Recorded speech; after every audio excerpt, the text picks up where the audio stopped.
All right, good morning, everybody. Sorry, I'm feeling a little slow this morning, so it might take me a morning, Brooksy.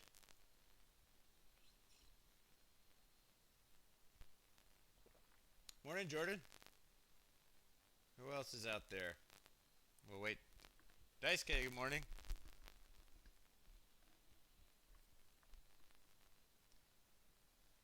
I'm gonna wait and see just for a second or two while people sit down. Um, I wanted to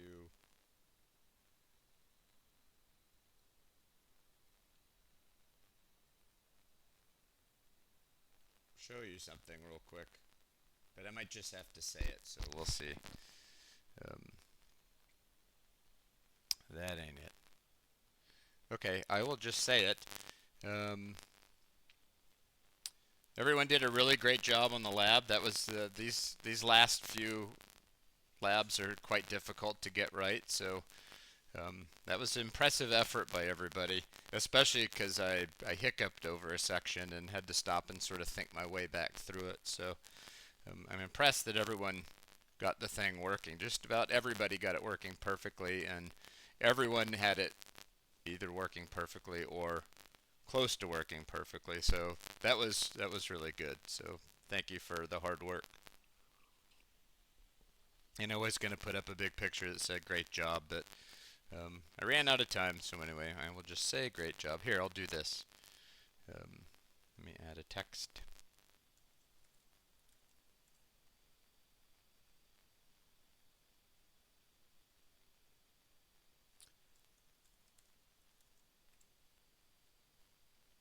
There you go. So, and sincerely, that was a great job um, getting that Lab 14 to work. So good on everybody. Okay, so we are on the yeah. Well, last week's wasn't the lab wasn't the smoothest, and this week's is a little bit more difficult, and then it builds towards next week. So I'll tell you my plan is we'll go through the homework questions like we always do on Tuesday, and then I'm gonna tear down my entire circuit and wire it up for the last two labs.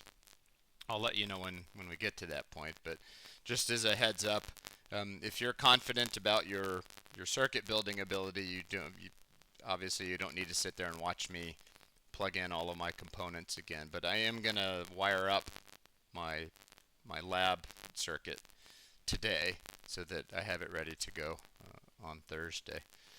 Um, okay, so today's homework. So let me get the browser up. Okay. So, like I said last week, what I anticipate happening is that we will do um, this week homework 14 and lab 15. I don't think we're going to start the final lab this week. In the ideal world, we'd have more time and we'd do that, but I don't anticipate that actually happening.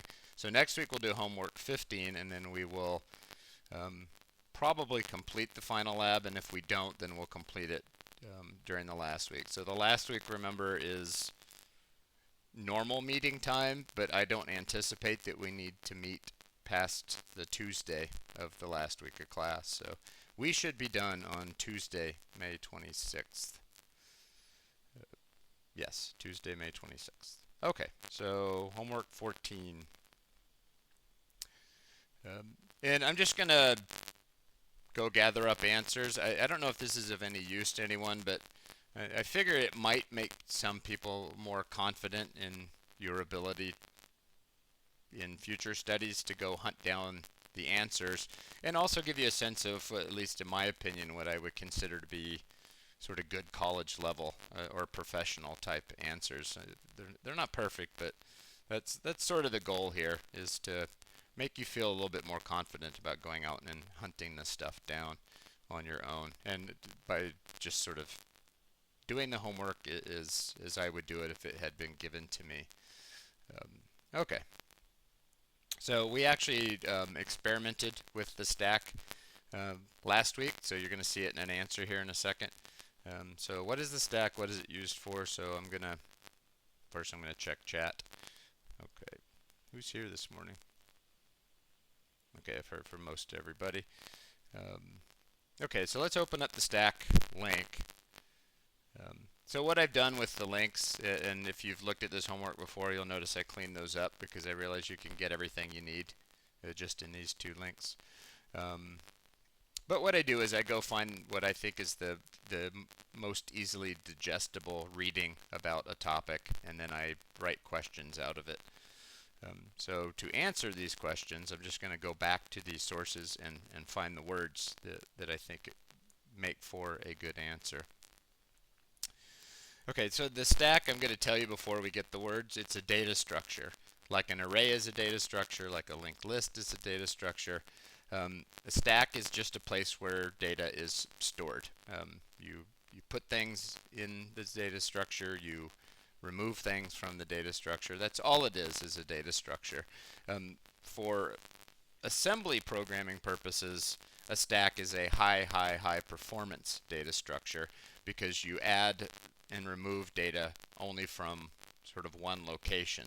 So you never have to seek information in a stack. You always just add things to the top and remove things from the top. So it's really good at sort of quick add, quick remove. It's not really good for making a database out of where you want to go back later and look at old information. But it's really good for some kinds of things, and a lot of the kinds of things it's good for appear in assembly programming.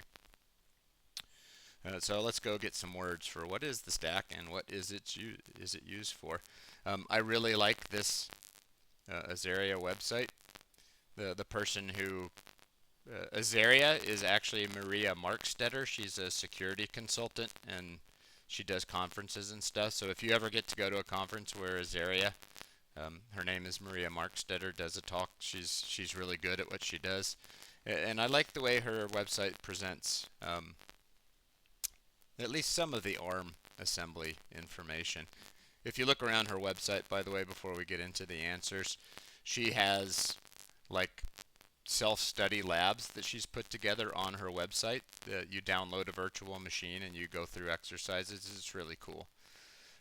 But for our purposes, what she has is some good basic information about some aspects of ARM assembly.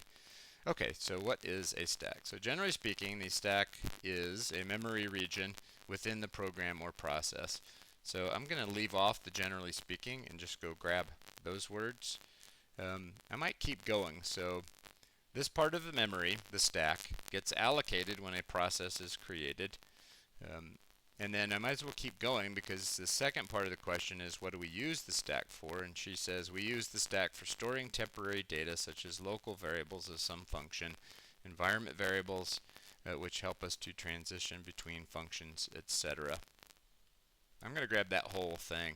I'm leaving off generally speaking just because that sounds conversational. It doesn't sound like a formal answer. So I'm going to grab all that stuff and then put it in here and clean it up a bit. So the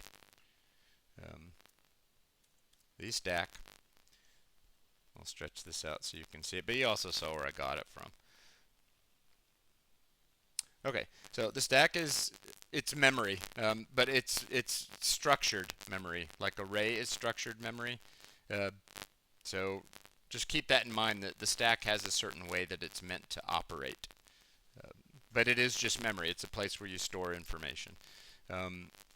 It gets allocated when a process is created. The way to simplify that or to explain it is every time you run an ARM assembly program, you have a stack. It's just automatically there. So that's what that second sentence is really saying, is that you get it for free. It's just present. So the stack is there if and when you need it. Because it's given to you whenever you start up an ARM program. And then the second part, so what do we use it for? We use the stack for, I'm going to put the stack because that reads better. We use the stack for storing temporary data such as local variables of some function, environment variables. Yeah, that's fine. She's German, by the way, which is probably why the English is a little rough here, which helps us to transition between the functions, etc. Yeah, that's fine. Let's just leave it that way. As long as you kind of understand that The stack is a thing that's just there for your use as an assembly language programmer, and you use it for our purposes. We're going to use it when we're writing macros to preserve and restore register information. So sometimes we're going to use registers and we want to make sure that we're not overwriting them accidentally for some other part of the program, so we'll use the stack for that purpose, which you might think of then that we're using the stack sort of as a way of using local variables in a macro. That's a little bit rough, but hopefully that makes a little bit of sense. Okay, so the two principal operations of a stack. I changed this wording a little bit just this morning because I didn't like the original words, which I thought was a little harder. So if you saw this assignment before, I made this question easier now. So if you have a different answer, it's okay, but I made it easier. So the two principal operations of a stack. We interact with this. Ask me later. We interact with the stack using push and pop instructions. So push and pop. This is where we're coming to what you've seen before. And since I know, I'm going to tell you, push is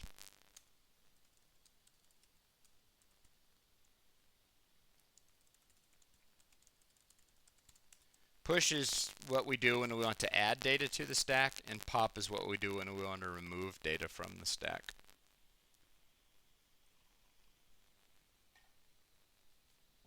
And those are the instructions you've seen, and you've at this point then seen us using them to sort of create local variables or preserve local data when we're inside of a macro. Just check chat from time to time. So push and pop.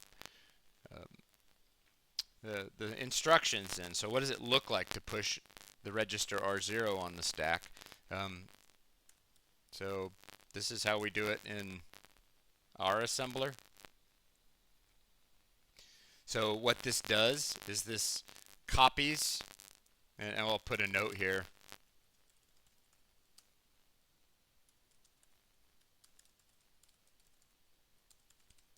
Stacks are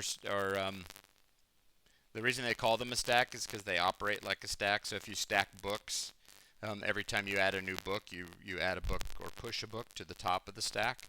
And then to get a book out of the stack, you have to remove or pop books from the stack to get down in the stack. So this is kind of like R0 is a book, if you will. We just lay it down on the top of the stack. But in reality, what happens is the value in R0 is copied or placed on the top of the stack. And then we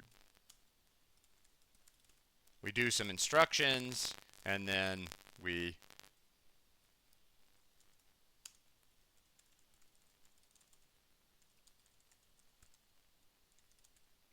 restore the value by copying the value from the, I don't know why I keep typing that character. So pop R0, what that really means is copy the value that's currently on top of the stack into R0. But you'll notice that if you do these in a pairing, so if you push R0 and then the next thing you pop is R0, that has the same effect of the value of R0 goes on the stack, and then I do some instructions, and then the value of R0 goes from the stack back into R0. So it's a way to set aside the value of R0 and then reclaim it after you've performed some instructions. So the note here about instructions is just pointing out that what you would typically do is you would set aside the value of R0 and then write instructions that probably mess around with R0, and then you'd restore the original value of R0 back to where it started, which is in R0. Okay, so number 4. Okay, so this one is just meant to show you how do you push more than one thing, and we've done this already as well. There's 2 ways to do it. You can make a comma-separated list of all of the registers, or um, our assembler allows us to express it as a range.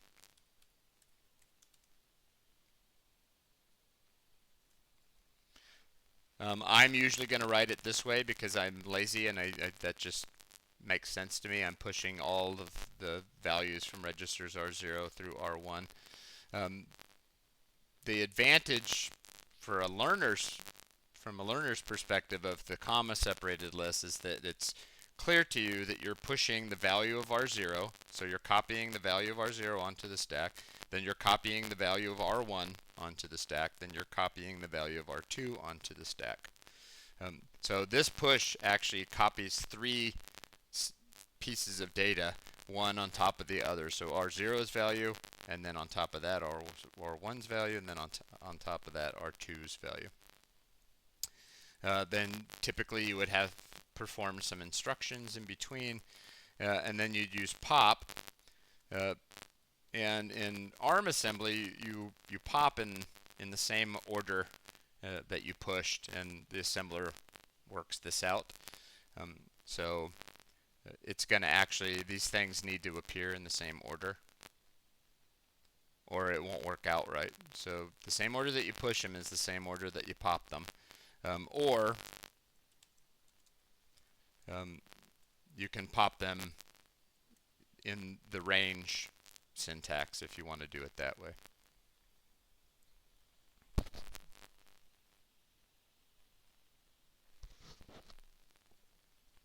So those first four questions are about the stack. The way we will use the stack is to preserve and restore values when we're writing macros. The reason why you do this is the same reason that you take a copy of your birth certificate to the DMV as opposed to the original. It's because you want to preserve the original data. But the reason we do this is because in macros, we need to use registers to load and manipulate and store data. And we don't always know what other parts of the program need in terms of the registers. So we can write a macro with push and pop that guarantees that no matter what I do to registers, it will have no effect on what's being done with registers anywhere else in the program. So it's a way to totally isolate the data in a macro, kind of like using local variables in a high-level language, is what that's about. All right, so now we switch gears after those four. I'll just sit on it for a second and make sure there's no questions pop out. I use pop, by the way. So push a question if you haven't. If you don't, then we can move on. It's fine.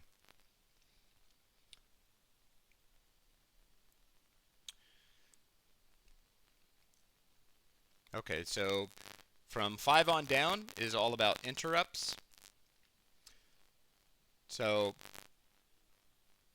these are all just things that you're about to experience in the lab. So the first four are about the stack. So now we're going to switch gears and talk about interrupts. So for us, we're going to experience interrupts in button pressing. And this is a lot easier if we were together in a live space because we could talk about this. So I'll just try to describe for you what's going on. Last week's lab, we had a button press. And when we pressed a button, what happened is our array pointer would advance to the next element of the array. It would move over 4 bytes and then pick up data at the next element over in the array. The way we were handling the button press in code was called polling, P-O-L-L-I-N-G. And I'm going to open up the code and show you what polling input looks like in software. Lab 14, that was in main. And I'm doing this because I want to contrast it with interrupts. So there's two ways for us to handle button presses in ARM assembly. One way is called polling, P-O-L-L-I-N-G. In fact, I'll just use my great job note to put those words on there. So let me change the properties of this.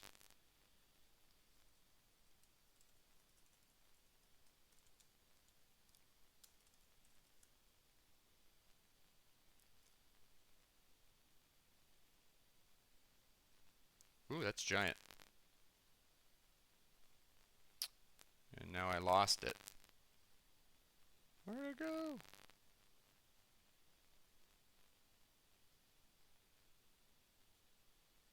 Lost it. I'm going to have to use my text editor for this. I want you to see the words polling versus interrupt. Alright, so we're about to answer some questions about interrupt handling. And then next week we'll answer some slightly more difficult questions about interrupt handling. But what we have done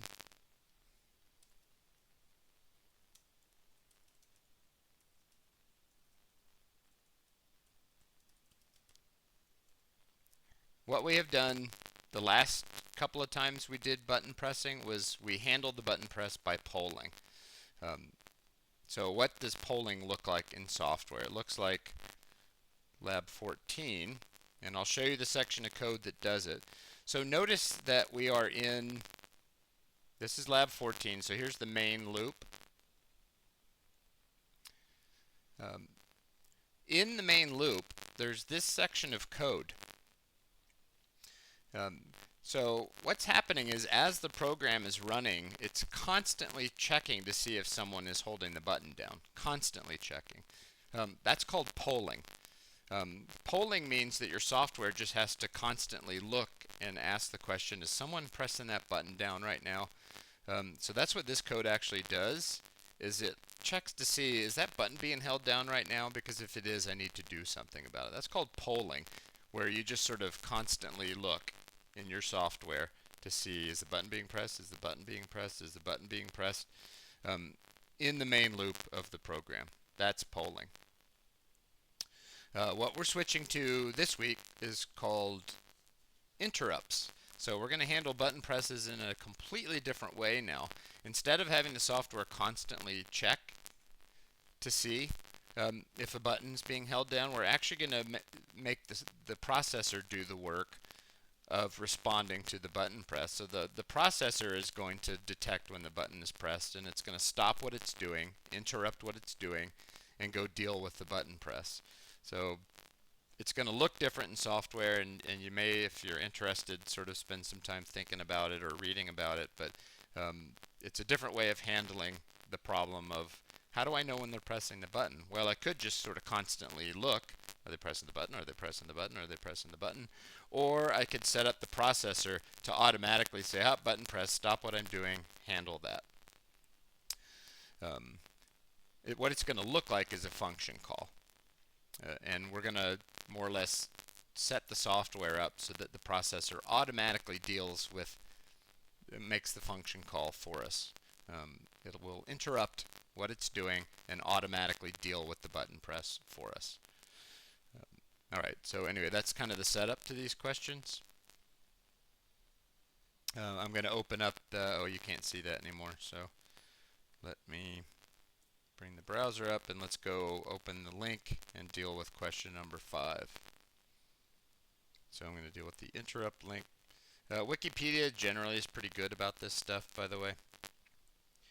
Okay, so in systems programming, which is what we're doing, by the way, what is an interrupt? Well, let's go see what Wikipedia has to say about what is an interrupt. In digital computers, an interrupt is an input signal to the processor indicating an event that needs immediate attention.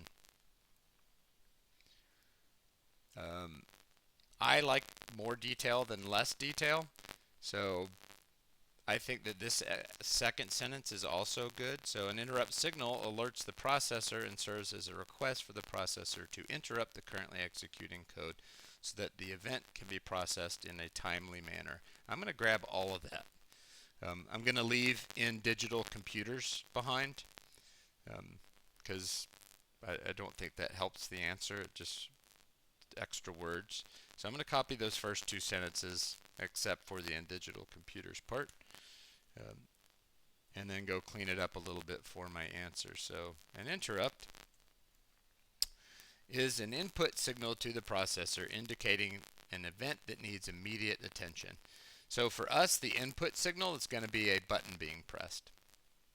And the difference here again is that instead of our main loop constantly checking to see if a button is being held down, we're going to kind of set up the software so that a signal is sent to the processor and the processor deals with it sort of by a function call. It's going to feel a little bit complicated at first, but it's just a different way for us of handling a button press. And anyway, that interrupt signal that we'll set up in software will alert the processor that it needs to stop what it's doing right now and go do something else. This is very interesting, by the way, when you see this in your running circuit. When we get to the final lab, you can see the processor sort of interrupting what it's doing, dealing with the button press, and then resuming what it was doing for a bit right after. It's neat to see. Okay, so that's what an interrupt is. It's a signal to the processor telling it you need to stop what you're doing and do something else. Okay. I might have already, what happens, let's see, so how does the CPU respond to an interrupt and what happens after the processor? So how does it respond and what happens after? Keywords are helpful, by the way, so you might guess that I sort of saw some keywords and built them into my question. So if the request is accepted, I don't think I need those words, but anyway, the question is, how does the processor respond and what happens after? So the processor responds by suspending its current activity, saving its state, and executing a function called an interrupt handler. This interruption is temporary unless the interrupt indicates a fatal error. The processor resumes normal activity. So I like all of that stuff. All the way down to the marker, I think is good answer.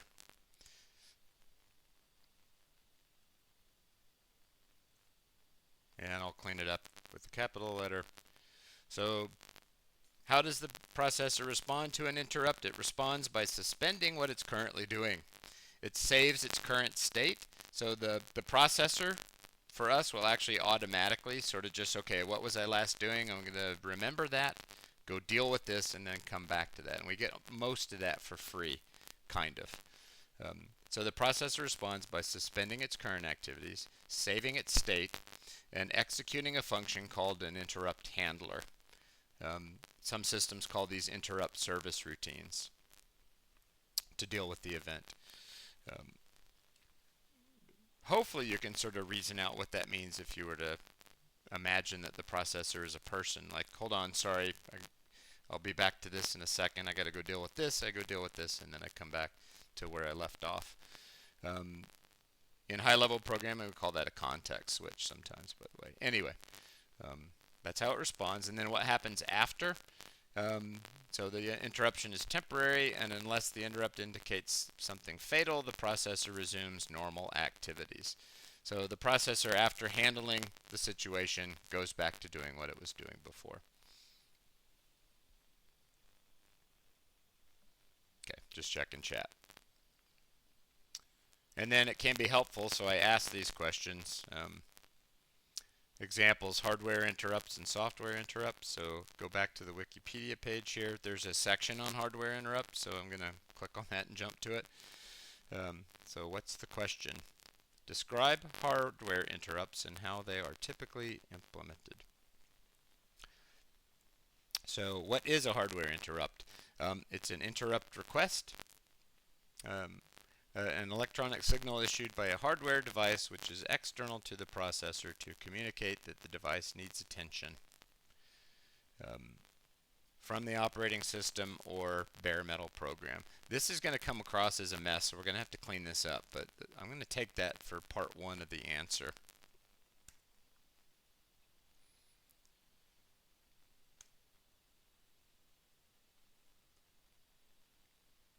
This is part one.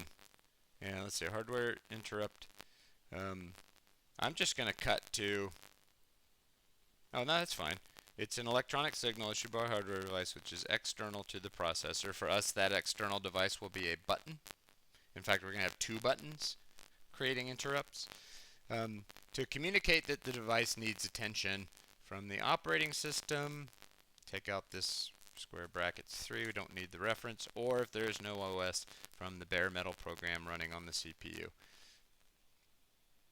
Hopefully you all know we don't have an operating system. We are creating bare metal software, so there's no Windows operating system or Mac or anything. We are writing bare metal software. So for us, that's the part that applies. Our bare metal program um, will be written to respond. That's part one. How are they typically implemented? Let's see if it says. Maybe we just did it.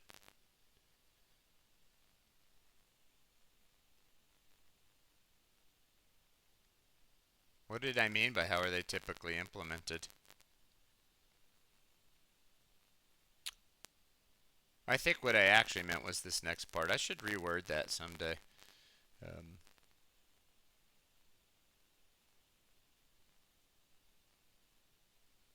I'm trying to decide what I think would be pretty as an answer.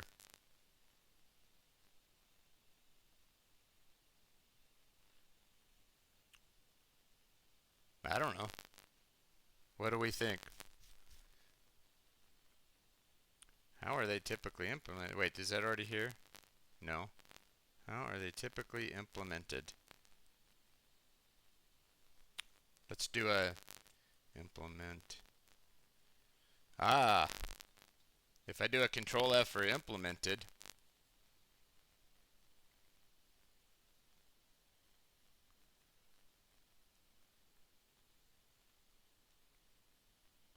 that seems awfully complicated, but I'm probably going to use it.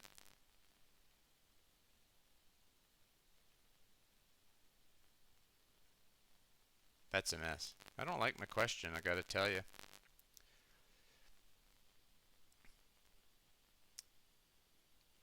That's not useful to us. I'm just going to give you the answer that I think I want, which is, well,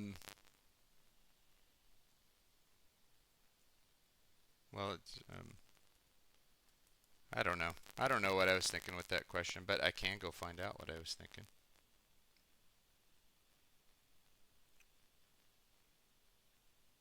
I think it's broadcast fatigue. I don't know.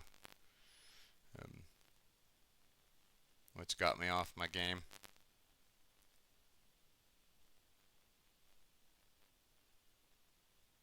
Oh yeah, we already answered it.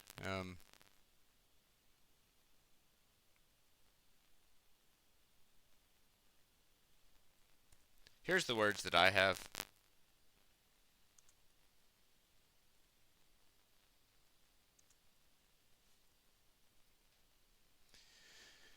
It's the same words, which is why I was sort of feeling unhappy about that, but fine. Hardware interrupts are implemented using electronic alerting signals that are sent to the processor from an external device. Notice that's the same damn thing, which is either part of the computer itself. So this is really just asking and answering the same question twice, so you can deal with that. Yeah, so Vince got it. It's either, in fact, let's use yours, external devices or peripherals. That's really what I wanted. Actually, that's those words, isn't it? So we're there. Thank you, Vince. Awesome. I'll leave that one there for a second if you want to transcribe it. Hardware interrupts are implemented. So this is all just a bunch of fancy words to say as external devices, which are part of the computer themselves, or peripherals. So a peripheral would be an example that would be a keyboard. A hardware device that's not the CPU but part of the computer would be a hard disk, as an example, or a CD-ROM.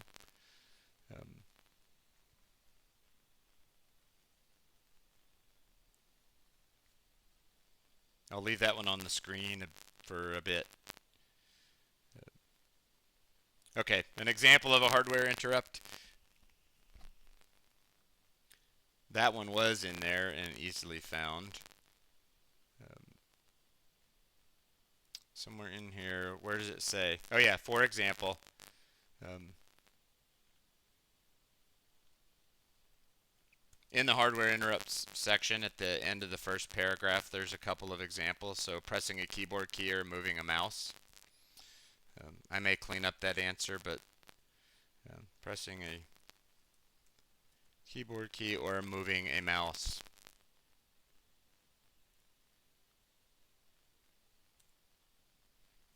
That, I think, is adequate.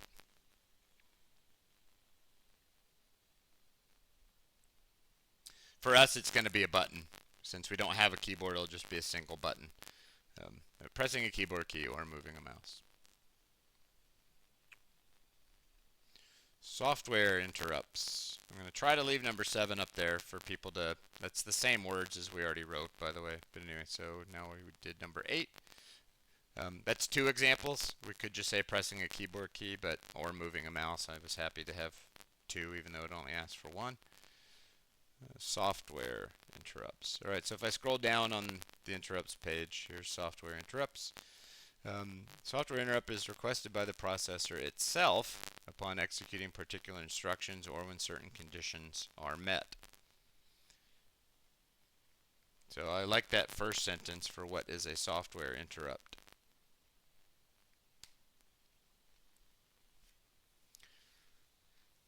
So this is something that happens inside the processor that would cause a software interrupt.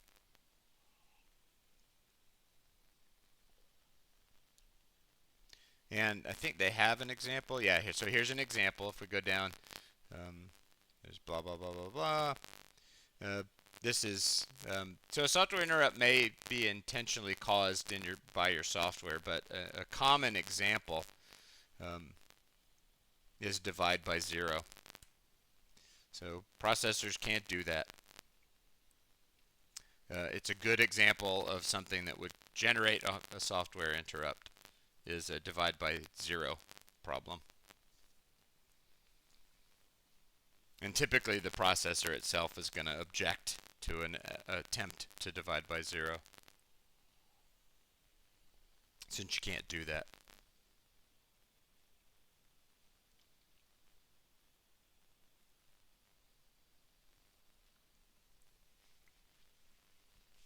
So I didn't help by hiccuping again, which I knew I was going to be slow this morning. I just knew it. So the important takeaway here is, well, that you've been introduced to the concept of an interrupt is as good as anything. If you have worked in C++, you have or will at some point deal with an exception. And you can think of an exception as a high-level language way of dealing with a software interrupt or generating a software interrupt. Hardware interrupts are commonly how computer systems deal with inputs they receive from hardware devices. We have an example would be when you walk into a store with an automatic door. There's a sensor there, maybe a light beam that's shooting across the door, and when the light beam is broken, a sensor realizes that the light beam is broken, and it's probably configured to create a hardware interrupt, and a little processor causes a motor to turn on and the doors open. Something like that is an example of an interrupt. For us, our last 2 labs are going to have interrupt handling to deal with buttons being pressed. It's a huge pain to set up. I've already done most of the work on the software side, but I wanted you to at least have some context for what our software is doing. Okay, so apologies for being a slow starter this morning. And thank you, Vince, for getting me back on track with peripheral or hardware, so that's perfect. So I'm gonna probably gonna go get some water. So here's what's gonna happen next.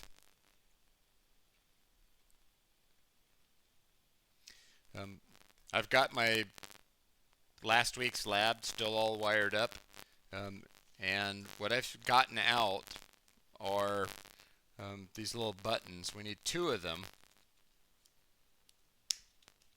which I haven't opened this baggie before. So it's these little buttons with the four legs on them. So we're going to need those. Um, we're going to need some resistors for the buttons. So the buttons use 10. Can I get that to show the 10? Show the 10.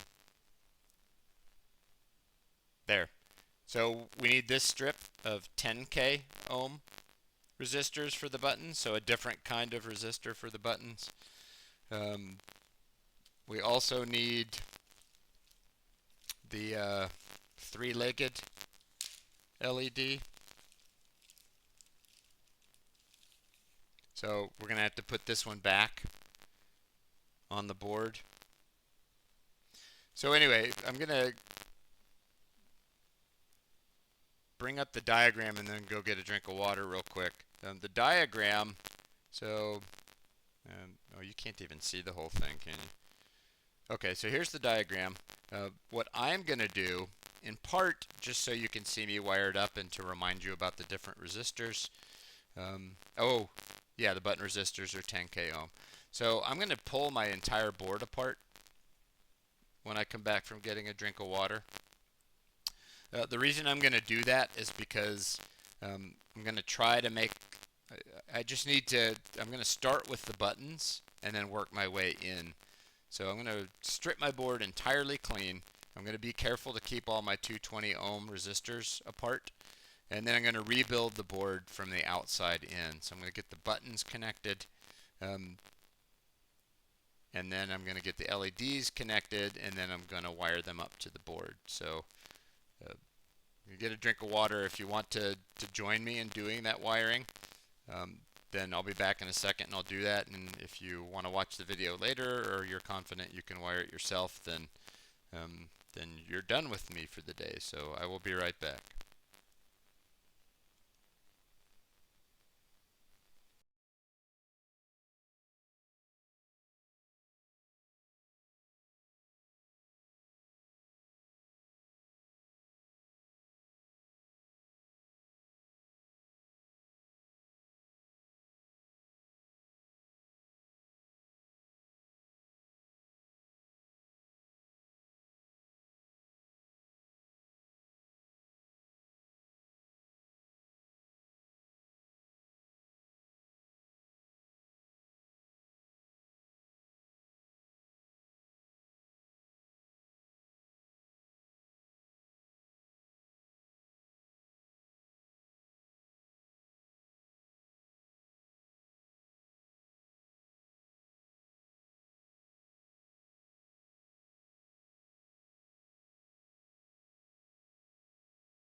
Let's see, I think I can make my camera bigger.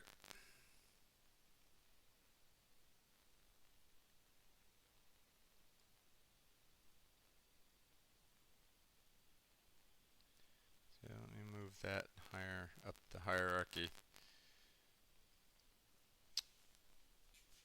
Okay, so this is going to be a mess, but I wanted to sort of make you feel empowered that it's okay to do what it is that I'm about to do, which is completely rebuild the circuit.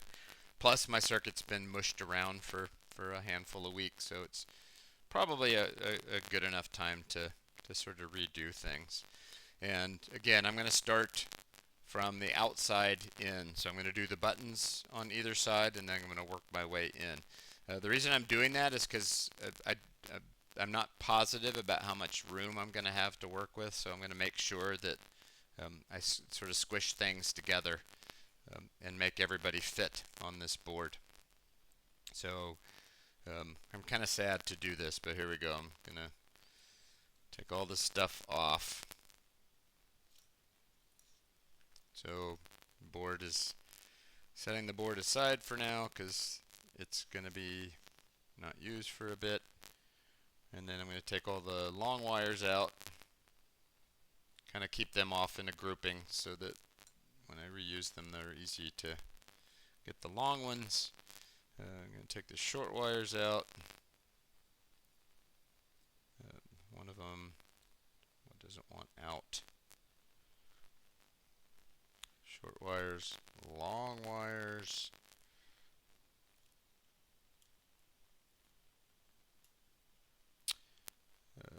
Take the LEDs out.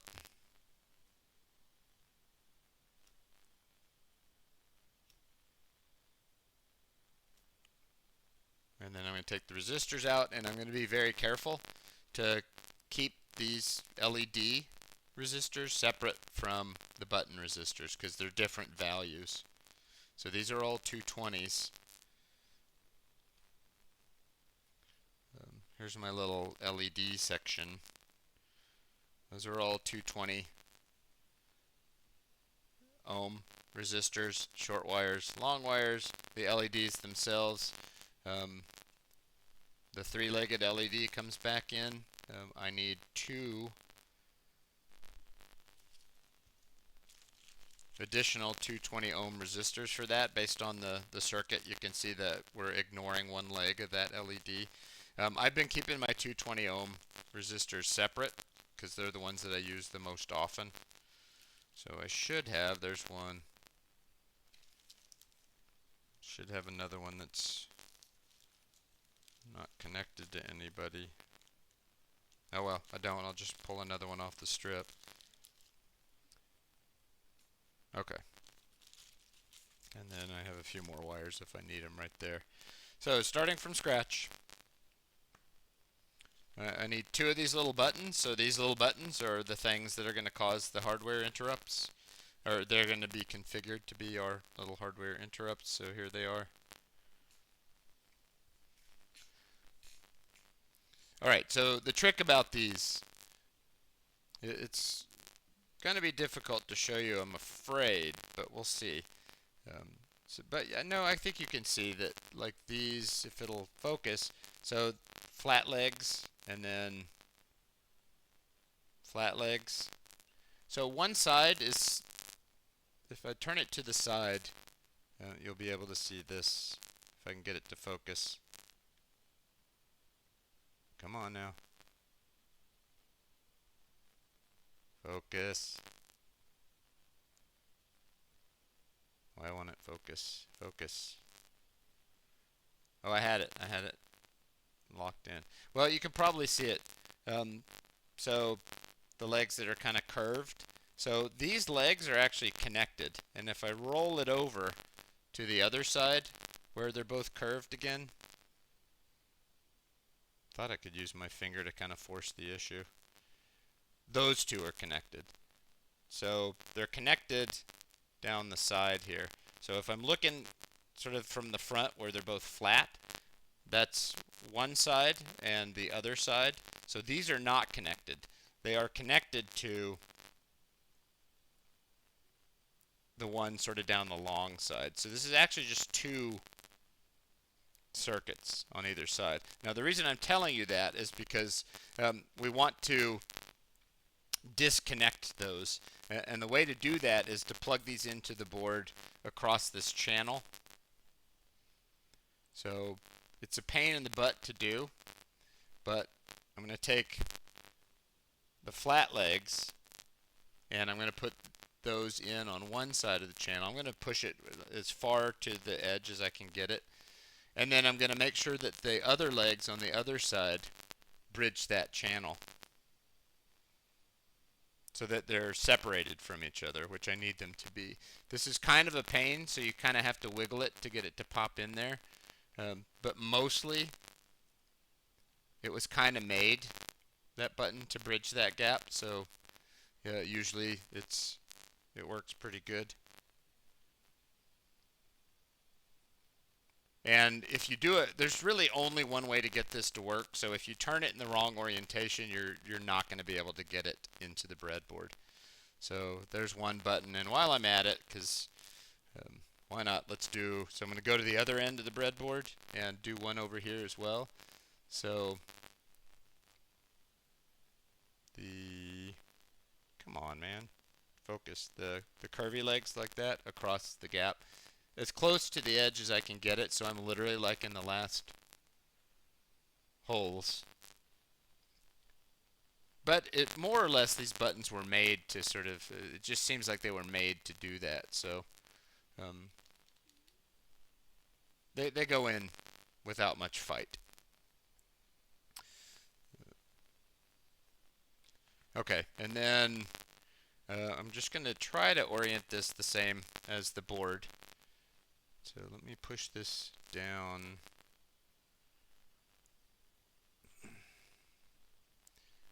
Come up. Uh-oh. It's an unhappy camera, I think. Okay, so I'm going to try to wire it in the same orientation that I'm showing you the diagram, and I'm just going to I'm not going to connect anything to the Nucleo board just yet, just do the wiring stuff. So I'm going to grab myself a 10K ohm resistor, 10K ohm resistor, and then do the usual, turn it into a U. That's a 10K ohm resistor. Don't just randomly pick a resistor. It should be a 10K ohm resistor. No guarantees for things to work if you're not using the right resistor. 10K ohm resistor, that's different than the LEDs. But that's this one way over here. So I'm going to connect, and notice it's a little weird looking, but I take that resistor and I'm going to connect it to ground. So I'm going to connect one of them. There we go. One of them to this leg, wherever you can get it to go. And then the other one goes to ground. So I'm actually using the resistor to take this side of the button, that leg of the button, to ground. Just like the diagram shows that this goes to ground.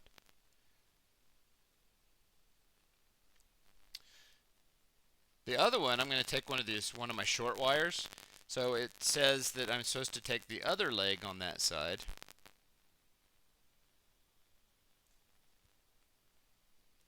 Which was hard to get in there. So the other leg on that side. Come on, focus. And that goes to hot, actually. To hot, like the diagram shows. One thing you'll notice on the diagram is that this leg up here is just orphaned. So it is. It's just orphaned. This other one goes out to PA0. And I forget. Uh-oh, there's a wire sticking out here.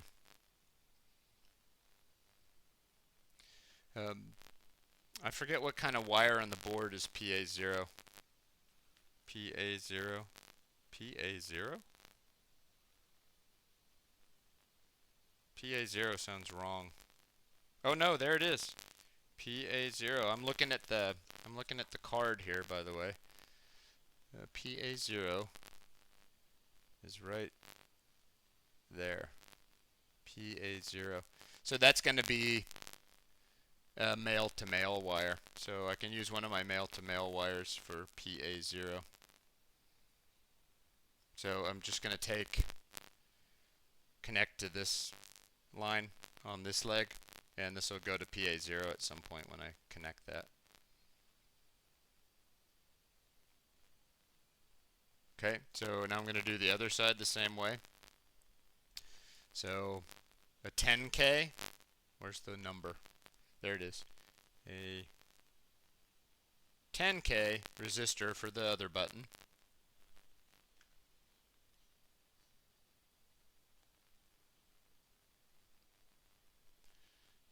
And the 10K resistor goes from the lower right leg to ground.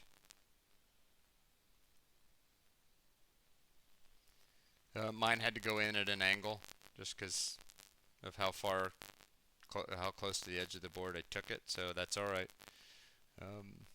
And then I take a short wire to hot. So the lower left leg, short wire to hot, just like I did on the other side. Except for I can't get it. There it goes. So short wire to hot,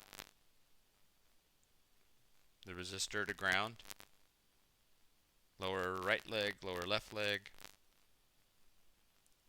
and then I'm going to dangle a wire off up here. So the upper right leg will go to PA1, which is right next to PA0 on the board, so that'll also be a male to male. So there's the button part. Here, PA1. And now I'm going to start putting LEDs in. I'm not going to go for a work of beauty here, although I guess I can do a little bit of math. I have 5 to, let's say 10 to 5, 45. I have 45 rows to work with here roughly for 9 LEDs.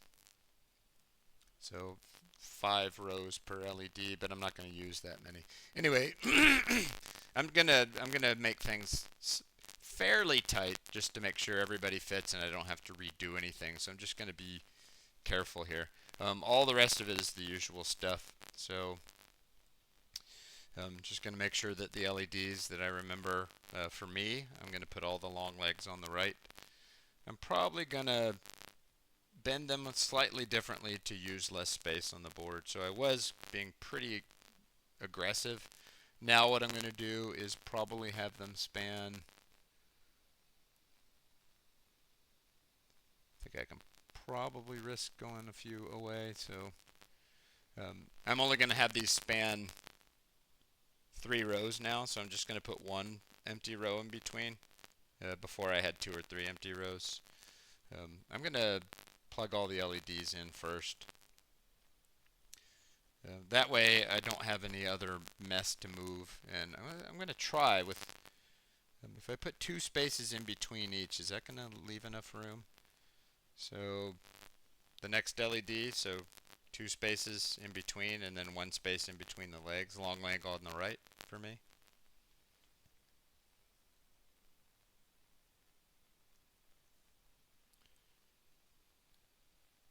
But this way, since I don't have any other components really wired up, if I have to move the LEDs, I'll move those first, and then I'll worry about all the other bits and bobs that go with them. So skip 2, put an LED, skip 2, put an LED. That one didn't want to go in. There it goes. So I'm probably going to have a lot of real estate left on the board, and that's just fine.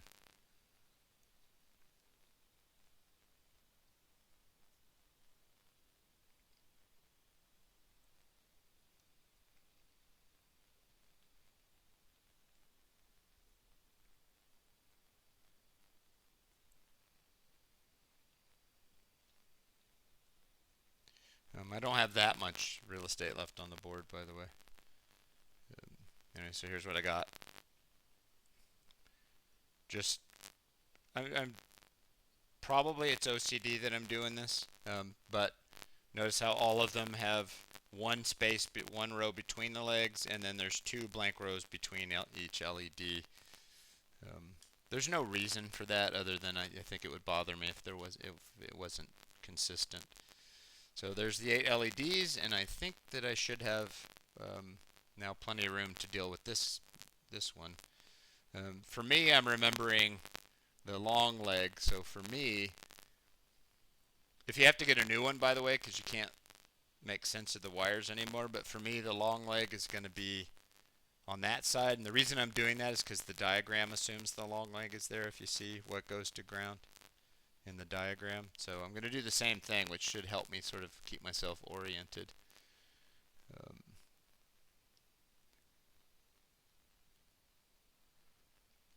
If I can get them in there. And then what I did with that LED is I put 1 space between the ground leg, the long one, and the two hot legs. So notice in this circuit, one of the legs of the LED is not going to get used.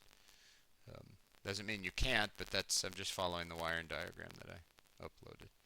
So haven't done any, but I'm pretty happy with the way that looks. It's not perfect in terms of spacing, but it's pretty good. So now I'm going to do the rest of those things. LEDs, hot wires, ground wires, and then I'll finish by connecting them up to the board.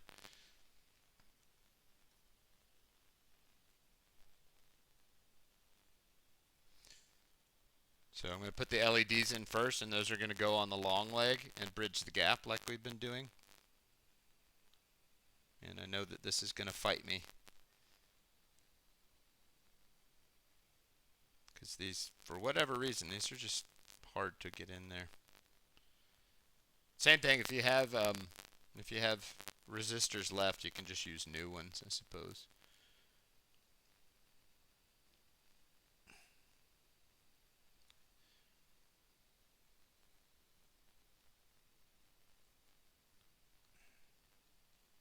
I think that went in.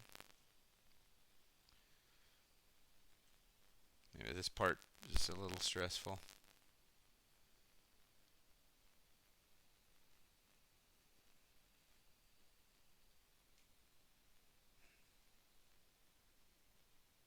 Doesn't get any easier when you get more stuff on there either. I think that one's in. And I'm just sort of checking. Like, I'm gonna do a hot test here in a second. Also, I'm just gonna take power off the board here in a second and see if all the LEDs lights up like I want them to. So each one of these is going to a long leg and bridging the gap, and then eventually I'll take that to the board.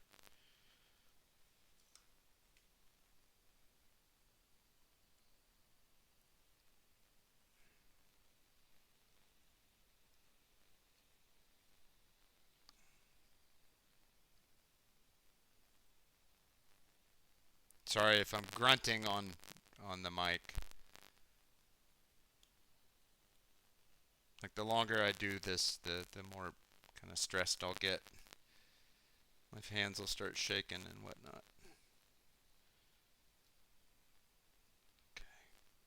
Okay. I'm also, just as I'm going, by the way, I'm trying to make sure that no one's rubbing up against each other, or, because that can mess up a circuit. And then I'm trying to just kind of make it look pretty. It doesn't look that great, but I'm doing my best with used. These resistors, of course, have been used a bunch, so some of them are soft and they're all bent.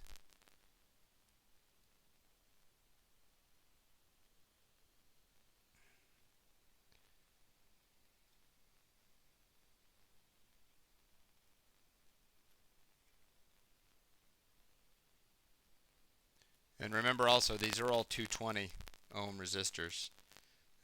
So I just kept my old, that one's bent way badly. I don't know if I'll be able to use it. Yeah, it went in. This one looks like it's in good shape.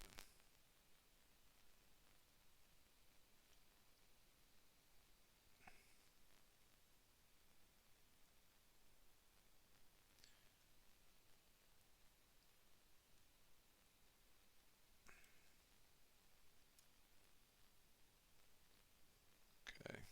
Now, everyone's done this before. I'm just kind of reminding you. Just getting the resistor part so that all of these resistors are going to carry power to the LEDs. So they're all connected on the same row as the long leg, and then they all bridge the gap. And then on the other side of the gap, I'll take the wire to the Nucleo board. That was all of my green ones. Now I'm going to do this multicolored one. And remember here that on the diagram, it's just the two legs on this one side, on the, for me, the left side.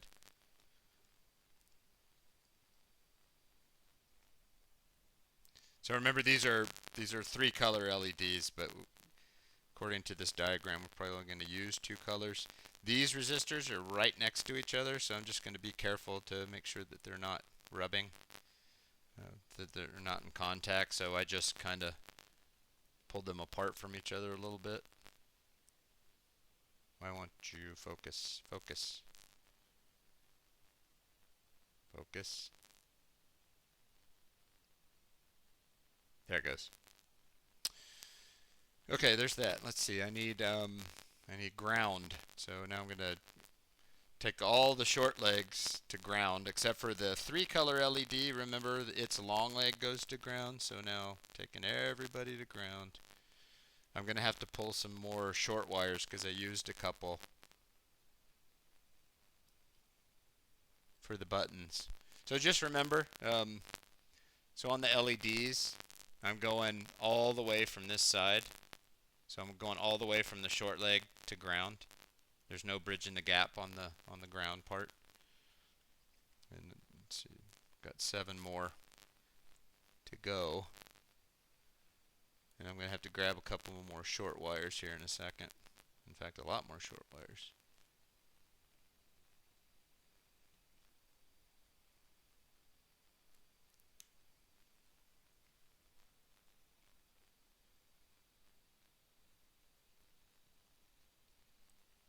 And I'm just taking the time to double check. So just be careful. So remember, one of the buttons legs goes to hot, but the LEDs still go to ground, and the buttons resistor goes to ground. So that's all I'm doing now is I'm wiring up the ground wire part of the LEDs. Oh, that one's. So I lost a piece of. That one's gone bad. The little tip is gone. So now I'm going to go digging around for more short wires.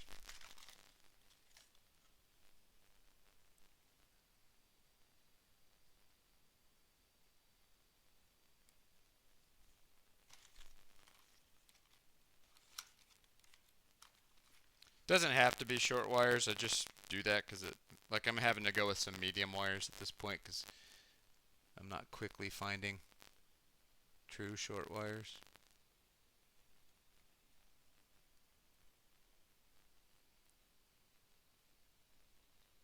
And it's also getting difficult to get my fingers in between all these components. Trying to keep everybody kind of standing up straight so they don't rub each other and no one gets shorted out or anything. Here's a short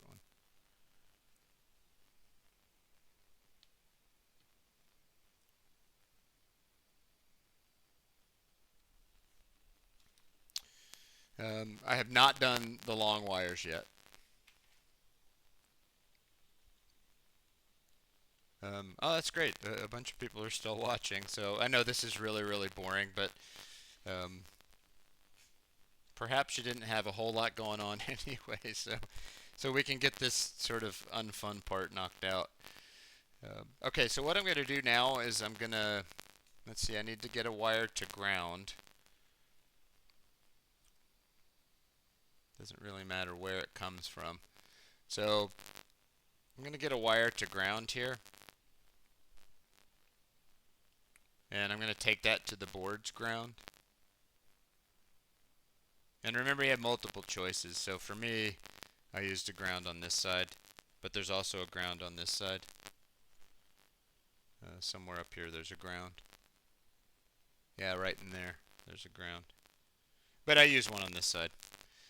Anyway, so I did that, and then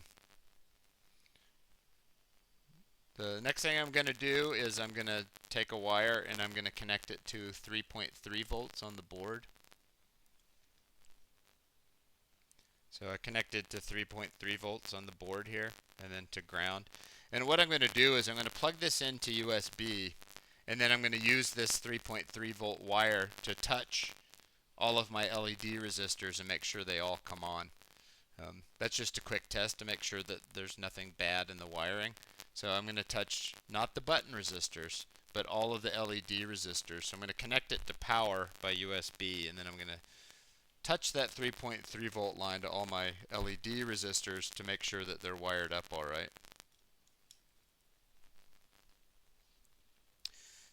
It's got software on it, so it's going to be doing stuff.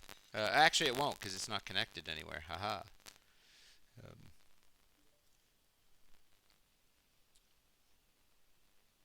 Okay, so now I'm taking my 3.3 volt and I'm going to touch it and just make sure that, so that one made, for me it looks blue, and then the next one comes up green, so that's good.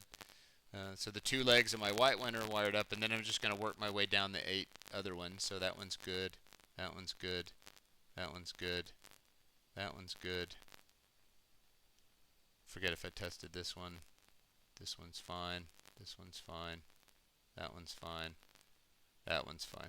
So that was just to confirm that the LEDs work, that I can get power to them and they light up, and um, before I do the last bit of nasty wiring bit. So it's just a quick and easy way to test, is to use the 3.3 volt power supply that comes off the Nucleo board, and then just use the tip of a wire to touch the LED resistors to see if applying electricity to them makes them turn on, which for me it did. So I'm going to pull my little testing lead off, and I'm going to disconnect from power. I don't now need that anymore. Okay, so now it's just connecting all of my LED resistors to long wires, and then connecting all the long wires to the board. So just gonna go, for me, left to right. So on the same row as this resistor comes out, long wire, and then all the way down, right? So everywhere where a long wire comes off, or a resistor comes off an LED, I'm going to put a long wire so that I can then connect those to the board. This is going to get painful because there's a lot of them, and it's just going to be spaghetti for a second.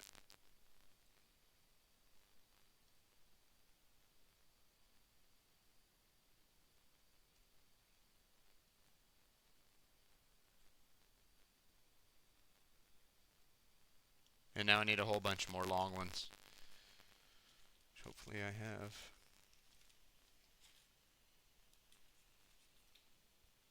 Long, long.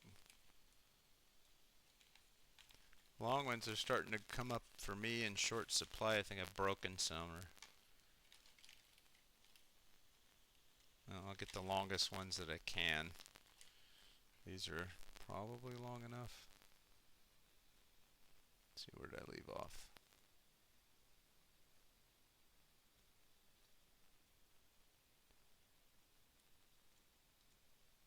Okay, I owe it 3 more of at least the longest ones I can find in my kit.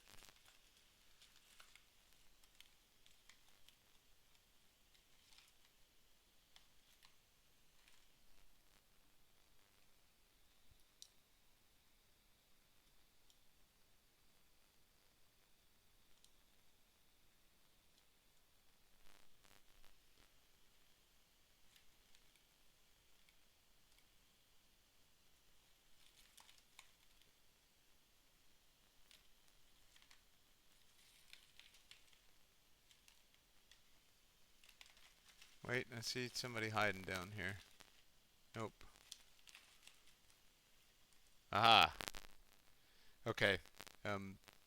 I have enough longish ones in there when I go digging around. So right now the only thing that's connected to the Nucleo is the ground wire.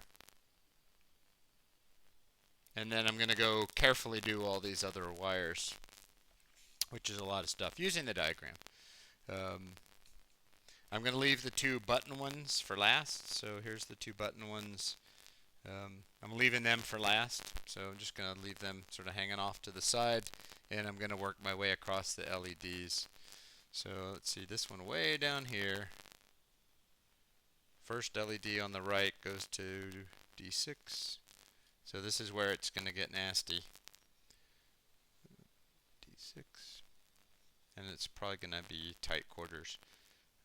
So I'm just being careful to make sure I'm getting them in the right order. So this is the second LED, goes to D14. Way up here.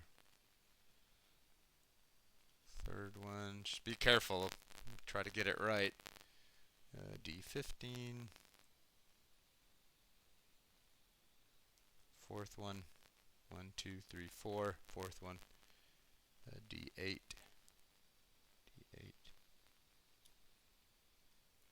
fifth one, which I'm going to pull this through, 1, 2, 3, 4, 5, this one goes to D7.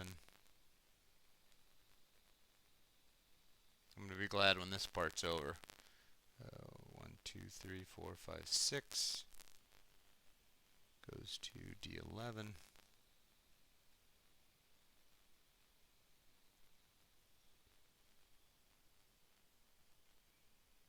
Two, three, four, five, six, seventh one goes to D12.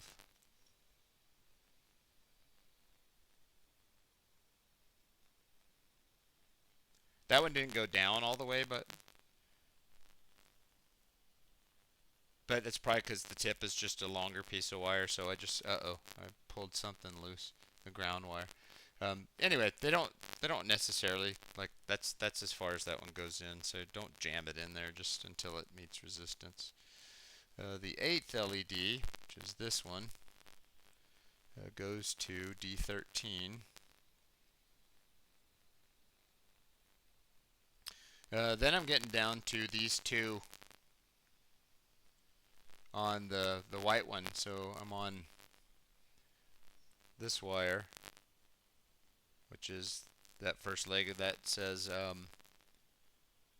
oh, these are wrong. This is PC3 and PC2. I don't want male-to-male wires for PC3 and PC2. I need male-to-female wires.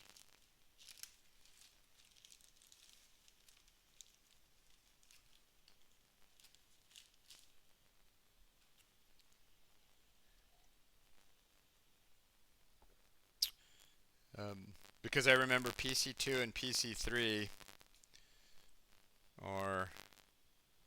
they're way out here. So that requires a female lead. So PC2. So that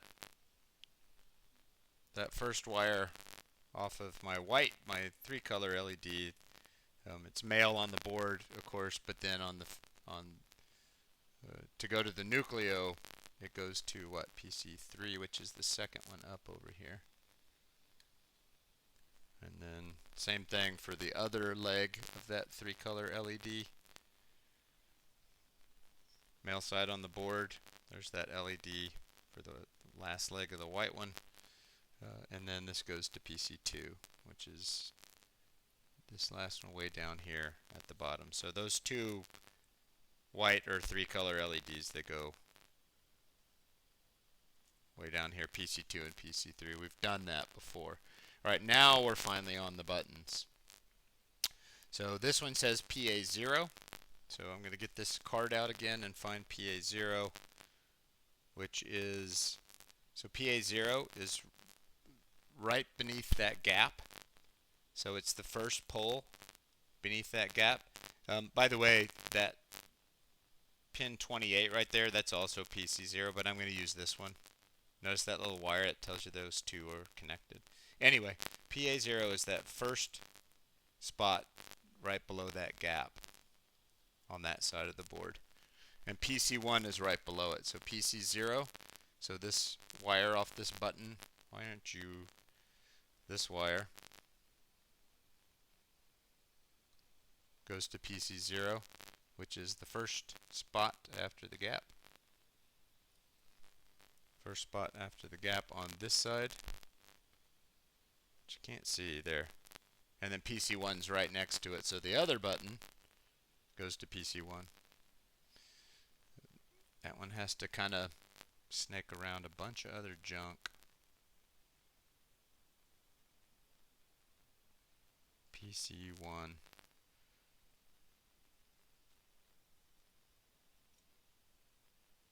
And that one doesn't go in that good either, but that's fine just to resist. All right, so there's mine. That took forever and a day. Bad wire, stuff I don't need anymore. All right, so mine is ready to go. So we can just get started in software. So if you're watching the video later, hopefully you do that before Thursday morning because I'm going to jump right into the software since we took some extra time out of our lives today to wire up. It's real easy to make wiring mistakes here.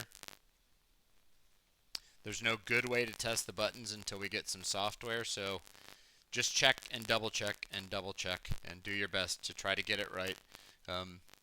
Just sort of gently check to make sure that like everything's pressed in adequately, that things as much as you can aren't rubbing together, especially the bare wires, right? Because if they rub together, that can be a problem. So that is one mess of a circuit. But what's going to happen is when we run this, we're going to click these buttons. For round one, clicking these buttons will just change the color of this light. But ultimately what we're going to do is we're going to use these buttons to cycle through functionality. So we'll have the LEDs display different values based on which functionality we've selected with these push buttons. So basically one of these buttons will sort of count up function 1, function 2, function 3, and the other will go 3, 2, 1.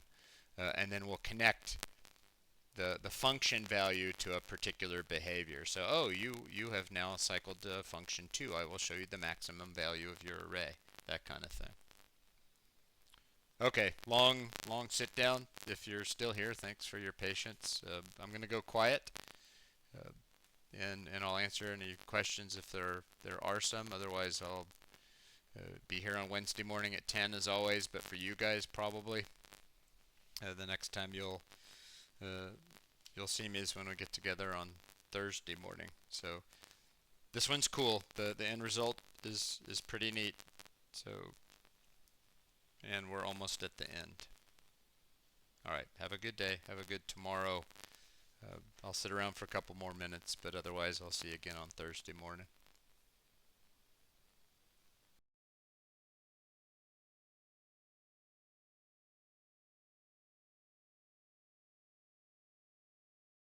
Thanks, Vince. You too.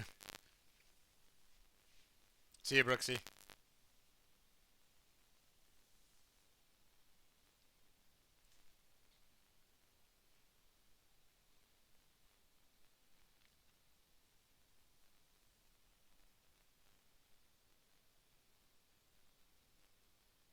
Thanks, Kay. Have a good day. Thanks.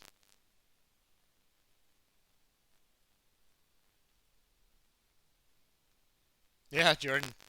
You have to see me in another hour, I guess, so take a rest. This can be a grind. We won't go this long in PNA 2, I don't think.